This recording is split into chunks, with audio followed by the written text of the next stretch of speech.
Bonnie Bay. Welcome to the Contrary, a weekly discussion of news and social trends from diverse perspectives. Joining me this week are DC Delegate Eleanor Holmes Norton, Ruth Conniff of the Wisconsin Examiner, Hadley Heath of the Independent Women's Forum, and Rina Shah Bharara, head of Women Republicans for Biden. So, starting with you, Ruth, since you're in Wisconsin and it's a battleground state, tell us first what's going on with Trump and women there. He made this bizarre appeal this week, which for a guy who prides himself on being Mr. Tough Guy, or at least acting like he's a tough guy, just almost crying to white suburban women saying, please like me.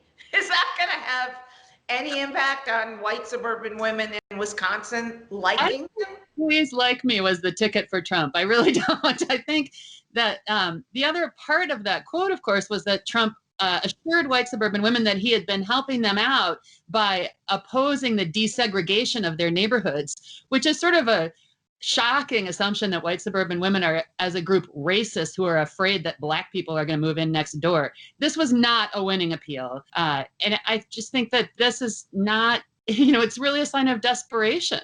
Yeah, I thought his comment was perhaps an attempt to be funny or self-deprecating, but I'm sure what the Trump campaign realizes, and probably the president himself, is that there are many people in this country who will be pulling the lever for President Trump who don't like him. You don't have to like someone to vote for him. So while it was kind of funny, I think it was beside the point.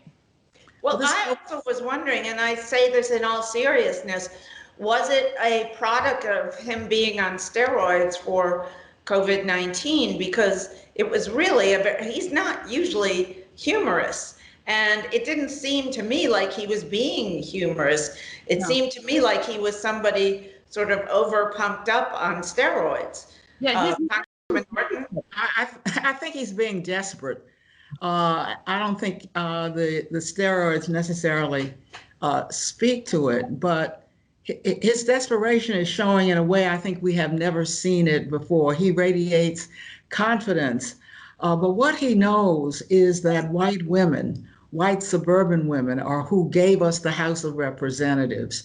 And that trend is now seeping, in fact, flowing into the presidential election. He's feeling it, so that's his special appeal to white suburban women, even though as of 2018, it's pretty clear he had already lost them.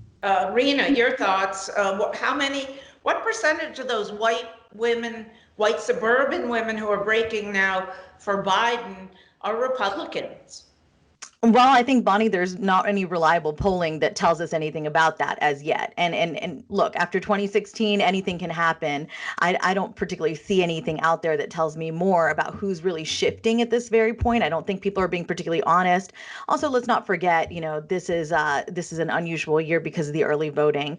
This is just so unusual. We've never seen a time like this where at the point at which Ruth Bader Ginsburg, the justice, passed, people had already received ballots at that point. So we're talking about an unusual time, and I'm not talking everybody in the nation, but I, for one, had received mine by then. So very well, what we know right now is some facts, and I think the president knows these facts as well. So he's going to say things that are funny and self-deprecating, yes, but I don't find it very funny because this is on him. This has been on his watch that we have now 215,000 of our fellow Americans dead. Just dead and counting. And there's no end in sight for the American woman. The modern American working woman, like myself, is at home balancing virtual schooling. It's just shocking what we are going through right now. And we have no clue what the impact is going to be on us until we get out of this thing. But again, about the facts, Bonnie, overall, 4 times more women than men dropped out of the labor force in September. So the situation for single women, and that's, again, married women have it tough. People like me, people with children, but single women, it's not looking good for them either. 3 women dropped out for every woman who got a job. And this is what we know just this fall. So the president knows this too, and he's trying everything.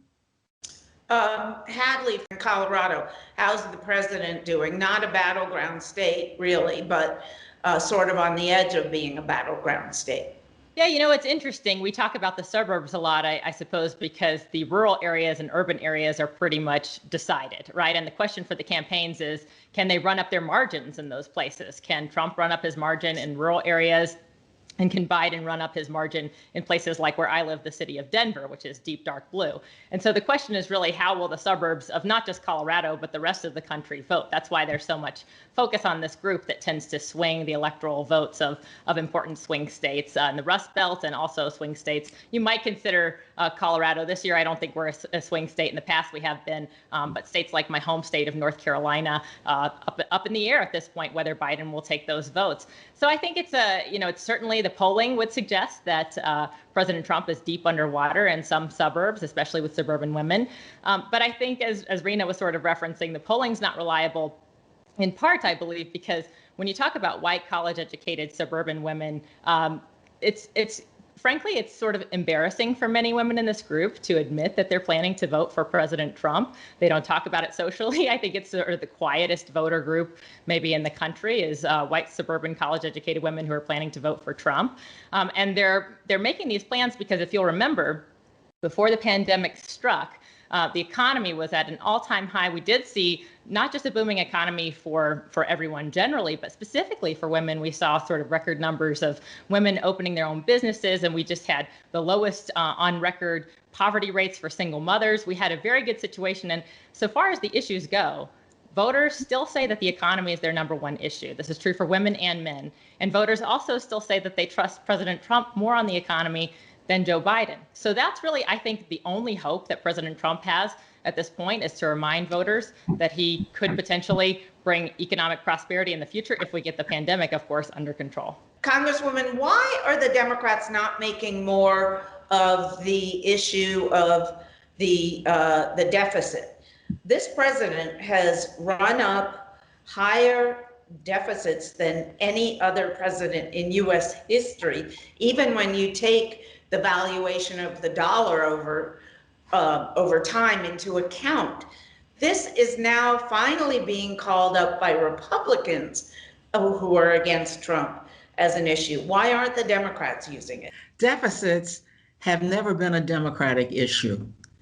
So it would be very unusual for us to call the deficit up now, especially since nobody is really raising the deficit now when everybody believes we should be spending money against this pandemic and against what is happening to unemployment. So deficit is not a good issue for Democrats who've never regarded it as their issue. This is a Republican issue. So your question should be, why aren't Republicans raising the deficit? But some of them are now. Remember, they were not when he was way overspending, especially on the military and increasing the deficit and increasing the debt beyond any imaginable proportions. But now that we're talking about spending money to help people hurt by COVID, i.e. the poorest Americans, they bring up the deficit. Yeah, because for reasons that I can't fathom, that's why we're stuck now in the Senate. They can't agree on any amount of money or on an amount of money that would suit the Republican side for a new pandemic recovery bill. That's where we are stuck.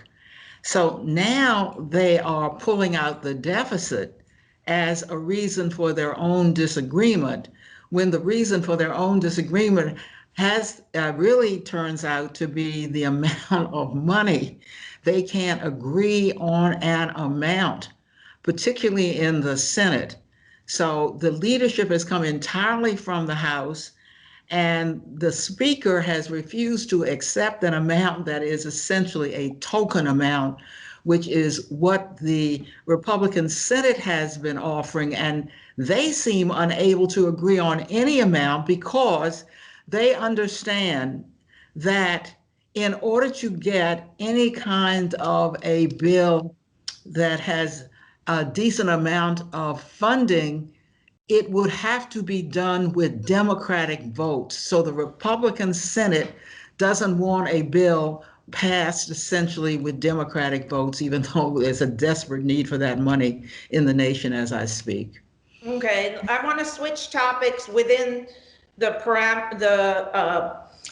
area of the women's vote, but Ruth, are women more or less believing that whatever the outcome of this election may be, that it will come into being, meaning that Donald Trump has shown that he won't give up if he loses? Are women going to believe the results? And if so, when in the process? Midnight election night or 2 weeks later? What? Well, there's a real concern that Donald Trump will declare victory when a lot of votes have not yet been counted, and that he will insist that he's won an election, which in fact he hasn't won, and that he'll do that on election night, which he seems to be preparing in his remarks to do. So local elections officials in Wisconsin actually held a press conference yesterday to clarify to voters, don't expect a result on election night. We never have an official result on election night in Wisconsin. There's a process by which there's a preliminary result that's then certified, and all of those absentee ballots that are still coming in are going to make a huge difference in the outcome of the election. So preparing voters to understand that it's not a symptom of fraud, that there's going to be a delay in counting votes, that we're not going to have clarity instantly on election night, is a really important thing, both for elections officials to do and for the media to do, frankly. And I know that there have been meetings. There was a Pew forum that involved CNN and other outlets saying, we're not going to make early calls, we're not going to make close calls. We're going to try to look at the fact that even as you're looking at returns in individual precincts, out, so those are not going to be, people are not going to be able to look at those results in the way that they have done. But to your broader question about suburban women voters and confidence in the president, I think things took a very sharp turn when Trump himself came down with COVID and when 34 people in the White House and around the White House were also infected. There is a sense that this president cannot and does not care to control this pandemic. And that is something that women care about a lot. I think, as Rina pointed out, women have taken the hit harder than men in terms of both unemployment and in terms of the desperate situation that we're all in, juggling our kids. My kids are upstairs online doing school right now. We're working as best that we can, and it's a very difficult situation. And there is very clearly no plan from this administration except denial. And so Trump coming to Wisconsin once again to have a massive rally this week and spread COVID, that the sense of irresponsibility of that, I think, has made a huge impact on him. And on the economy, it's fascinating to me to watch both Mike Pence and Donald Trump come to Wisconsin over and over again and try to tout an economic miracle as if the pandemic were an afterthought. The fact that we have depression levels of unemployment, well, that's just a small blip. You know, we had something good going before this. Yeah, they had the Obama expansion going before this. But frankly, you know, people are living their lives in a way that doesn't line up with this alternative reality that the Trump campaign promotes. And that is just so desperately clear. Are Republican women going to believe the results of the election if Biden's elected? Are they going to believe it if Trump's elected? You know, this is one of the benefits of living in a country where rather than having one big election, we actually have 51 elections at the state level and in Washington, D.C. So I think if there's, you know, a lack of clarity, certainly I think we should all prepare to not have an answer on election night. I think that's true across parties and across states, especially states where we're going to see very close totals in terms of the number of votes. But the focus will really become on those states at that point, I think, in terms of if there has to be a recount or if there's counting of absentee ballots and so forth. And that's one of the benefits of the Electoral College system. Of course, the president isn't truly elected until the Electoral College votes. And so when we determine which electors go for either candidate, that'll be a process. And I think Americans ought to be prepared for that process. But I think it's a process that I hope the vast majority of Americans will want to honor. I think there are people on either wings, the left wing and the right wing, who might make us think about things. But in terms of elections integrity, this is not a partisan issue. We all want to have faith in our institutions and our elections. Not really the case. I mean, Republicans have been working as hard as they can, particularly in my state, to undermine the election, to stop voting.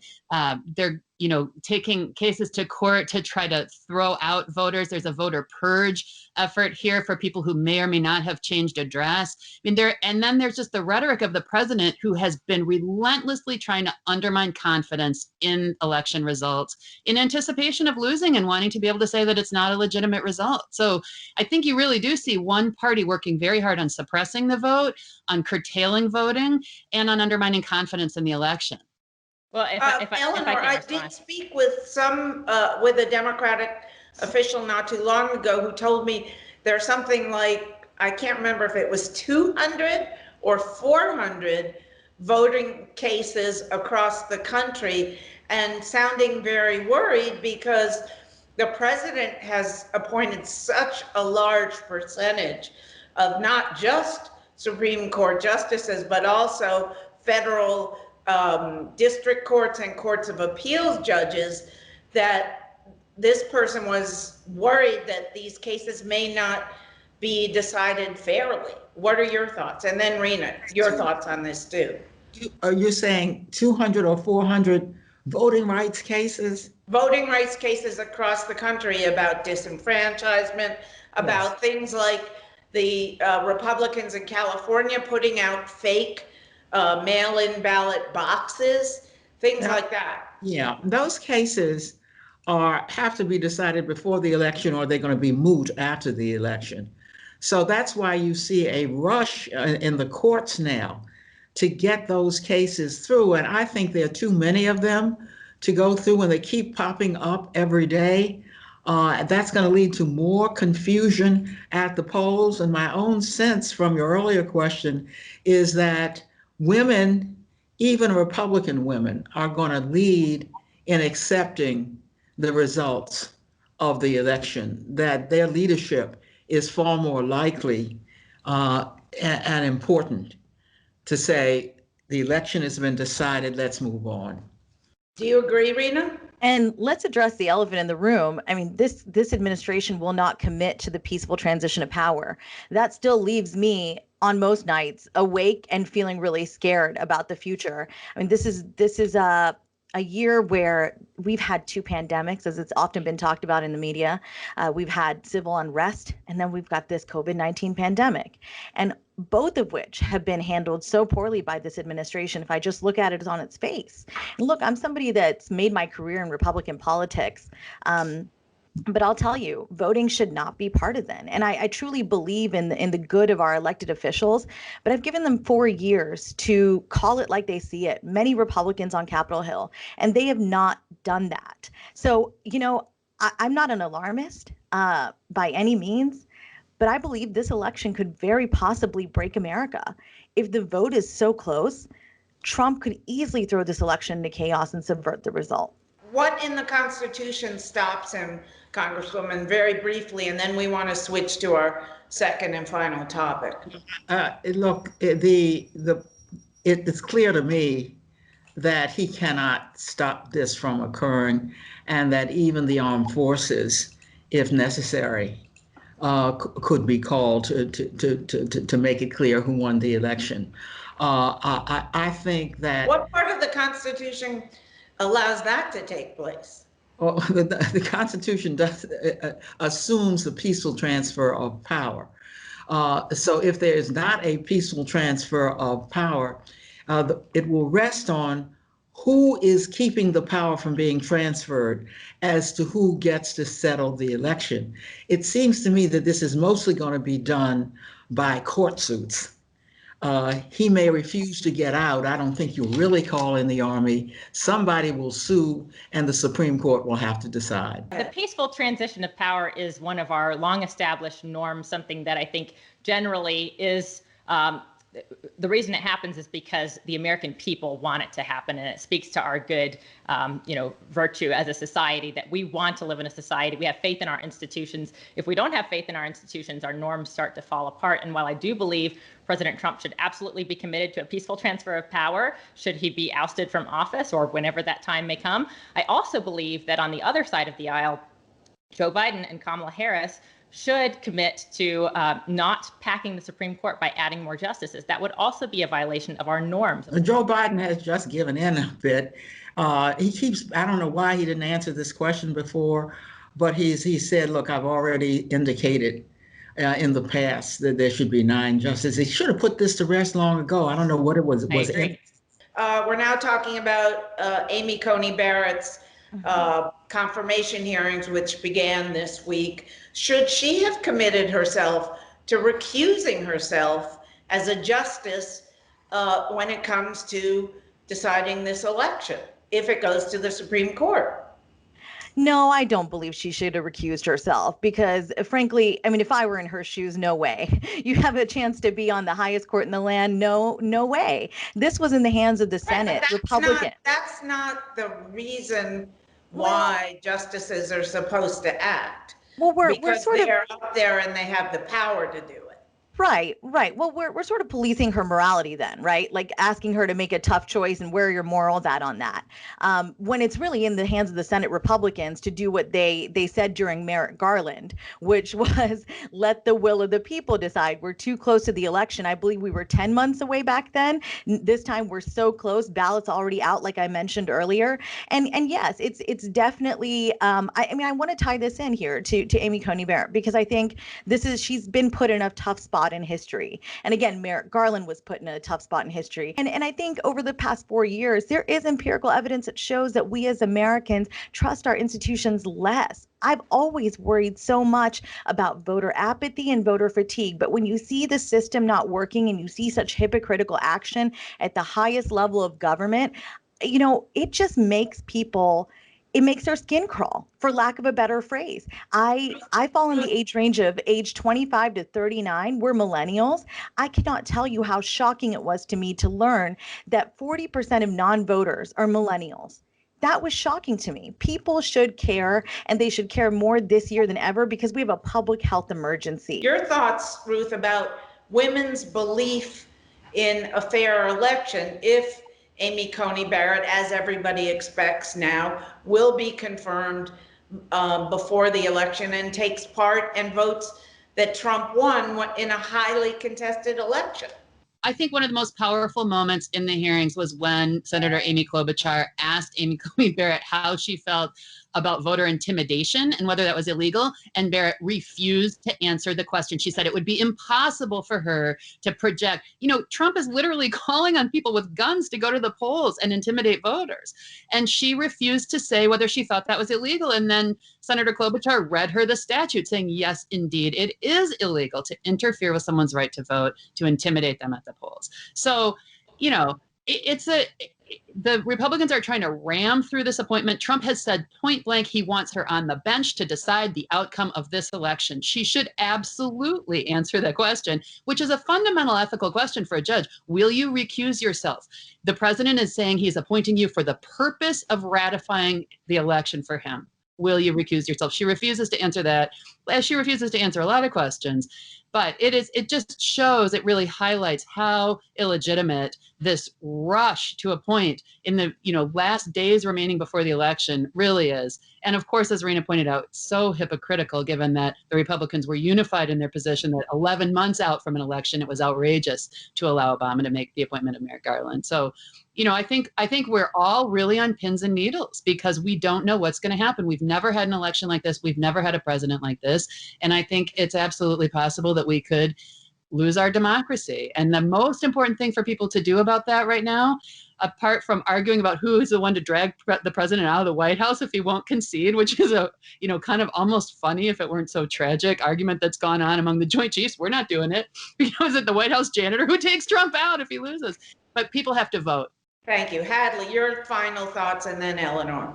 The process that we're seeing right now to nominate and confirm a Supreme Court justice is totally legitimate, and more Americans are coming to that point of view. If you follow the polling over the course of days in October, and especially during the hearings, more Americans are getting to know Judge Barrett, and we've seen an increase in the number of people who think she should be confirmed. Now 48% of all voters think she should be confirmed, and 31% say no. There's increases among Democrats, Republicans, independents, and all voters with regard to that. So I'm hopeful that she will be confirmed soon, and that we will, move together forward as a country with 9 Supreme Court justices and a fair and free elections process. Yeah, well, I do have concerns, for example, when she says that she won't recuse herself. But when I think about it, we'd have a 6-3 Supreme Court. So she wouldn't be the deciding vote anyway. So I'm not sure it matters whether she would recuse herself when it gets down to the last efforts here. I am convinced that women are going to decide this election. They decided the House of Representatives. They are much more turned off by Trump's actions, much less his policies, than any single group. And they are being led by white women to whom I said, thank you, we're following your leadership. All right, thank you all so much. Great opinions, great thoughts, and certainly a lot to learn between now and whenever this election is decided. That's it for this edition. Please follow us on Twitter, Instagram, and Facebook. Please visit our website, www.tothecontrary.org. And whether you agree or think to the contrary, see you next time. Funding for To the Contrary provided by the E. Rhodes and Leona B. Carpenter Foundation, the Colcom Foundation, and the Charles A. Freoff Foundation. For a transcript or to see an online version of this episode of To the Contrary, please visit our PBS website at pbs.org/To the Contrary. Be more PBS.